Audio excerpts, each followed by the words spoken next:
Good morning, social school. I am so excited that we have started our new month of November and we are welcoming new members here today.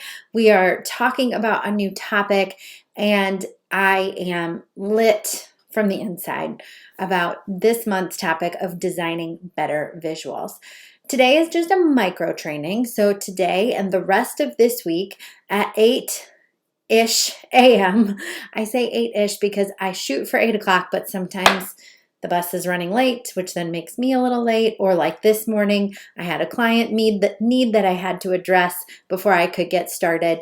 So I always say 8, but just know that it might be 8:05.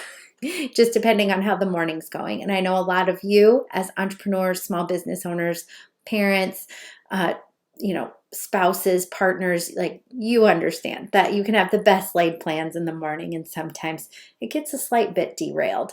But today we are just doing a micro training. So that means like a 5 to 10 minute training and you'll get micro trainings the rest of this week.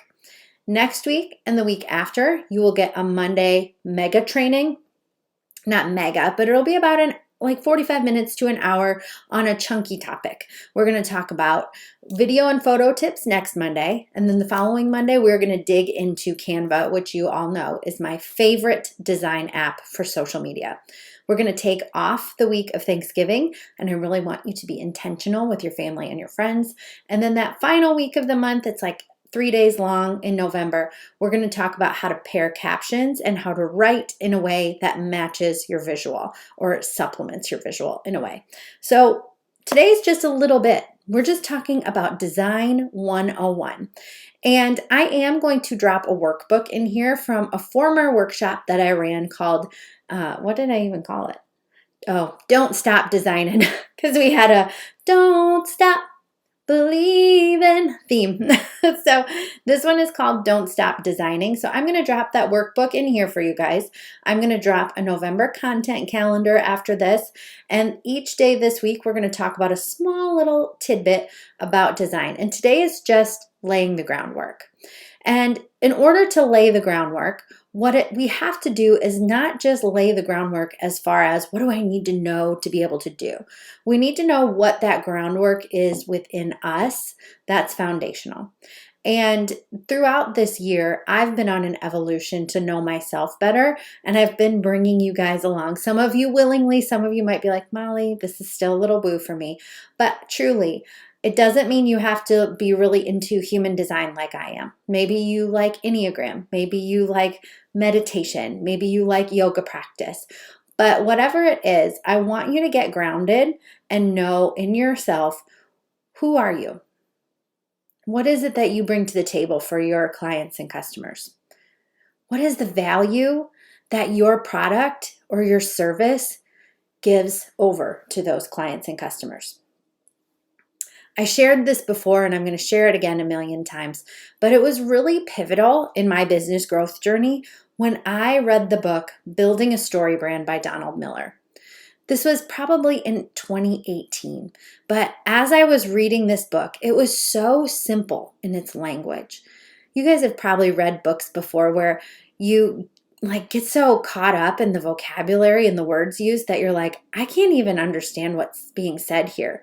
But this book is the exact opposite. It was a professional book, but it was written in order to have a fifth grader understand it. The words, the syntax, the sentence structure, all of it just made it a super easy to read and very easy to digest professional development book, which we don't find all that often here in the business realm. But the author did it intentionally because his message was that we need to make sure that what we're putting out for our audience as business owners is so simple that they don't have to overthink it, that they don't have to expend additional calories in order to unpack it and figure out what we're trying to say anyway. And I think that really applies not just to the words that we use, but also in the visuals that we build, in the format that we choose to present ourselves. A lot of times we think that we need to be complex and fancy in order to be an elevated brand. But how many black and white branded businesses are you a fan of? How many of your very simple posts, the reels that you took very little time to curate, actually outperformed the ones that you worked on for hours? We have these examples throughout the history of our business. So when I was reading Building a Story Brand, and he was talking about how simplicity wins the day, that really blew my mind one. The second thing that book presented that really blew my mind was this concept that as the business owner, we really like to put ourselves in the hero seat. We've started this business. We've got the answer for your problem. Our product is the best on the market. We've got all these features and what we're going to sell you today. But in actuality, we cannot put ourselves in the middle of that story every single time, because our audience is concerned about what? Themselves. And that's not to say that we're all walking around this earth being self-centered narcissists. Absolutely not. But we live with ourselves more than we live with anybody else. And so our thoughts, our celebrations, our problems, our concerns, those are usually at the forefront of our mind. Not all the time, but often.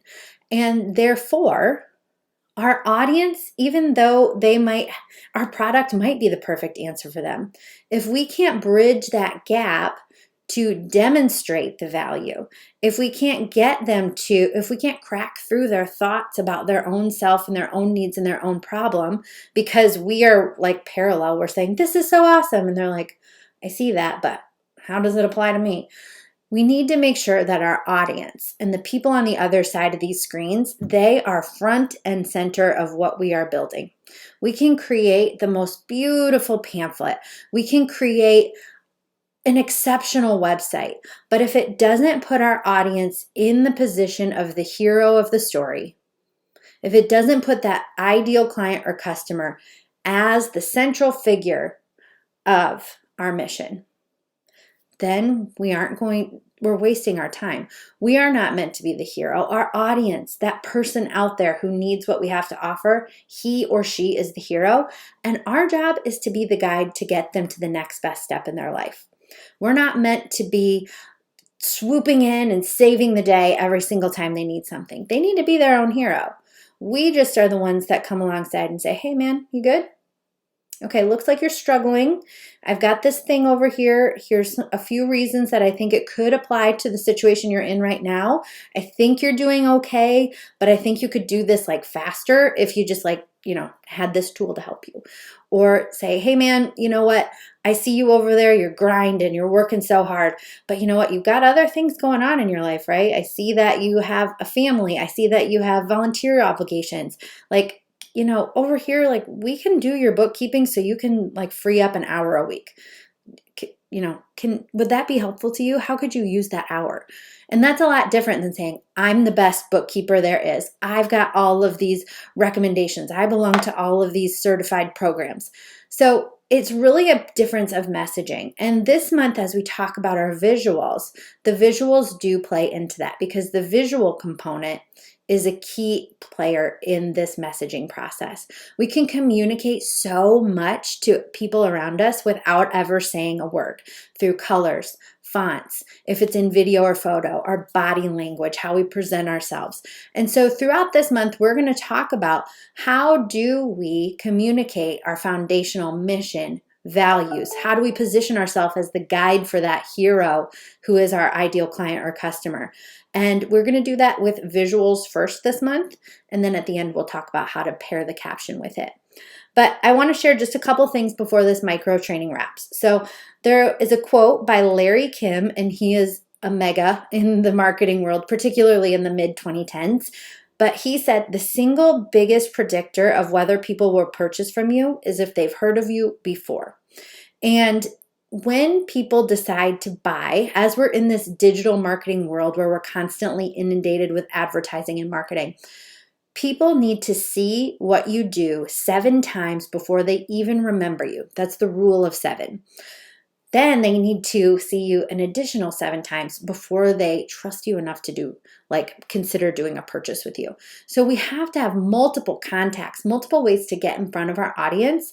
And this month, as we're talking about visuals, we're going to really play up that rule of 7 and talk about how we can present ourselves in a variety of ways through our visuals, whether those are graphics, photos, videos, but presenting ourselves in a variety of ways. So when people see us, when they see those like black and white with that big font and then the small font over top of it, they know that's Molly Knuth because that's her brand. And so they'll see it from afar and they'll be like, oh, that must be Molly. And it doesn't even need to say my name and you are big. It's just the use of that over and over again that brands it in somebody's mind. Think about big name brands like Coca-Cola. When you see that font, it tells you what the brand is. Last year, I had a convenience store customer and we played a game before Christmas and I replicated some of these logos using colors and similar fonts, but I didn't have the exact logo in it. I did like Juicy Fruit Gum and Mountain Dew soda. And without putting the brand name on it, I just put insert brand here where the name would go. People could figure out what that brand was because they had seen it before. Remember, the single biggest predictor of whether people will purchase from you is if they've heard of you before. So that example demonstrated that people had seen these brands enough that it was just intuitive. They just knew when they saw those colors of green and those mountainy shapes that it was a Mountain Dew soda. We're going to figure out how to do that with your brands too this month. So we're going to talk about repetition, and there is a lot of like science and brands like neuropsychology and things like that play into it. So we're going to really unpack a lot. It's going to go beyond just like font choice and color choice, my friends. We're going to dig in a little bit deeper this month, but be prepared. Tomorrow we are going to, oh shoot, I should look at the schedule because I know this week we're talking about color psychology. We're talking about rule of thirds, but I don't remember the exact order that we're doing it all in. So bear with me just a second and then I will wrap this up. Okay, so tomorrow is color psychology. Thursday is brand style. Ooh, and then Friday is rule of thirds. Monday, we will go into photo and video tips. So I'm going to be dropping things in the group throughout the day today for supplemental materials the month of November. I'm also going to be popping in later to choose the winner from our October session. And then tomorrow I'll be back at 8-ish a.m. for color psychology. Thank you so much for being here. We are leaving the doors open to social for the rest of the day today.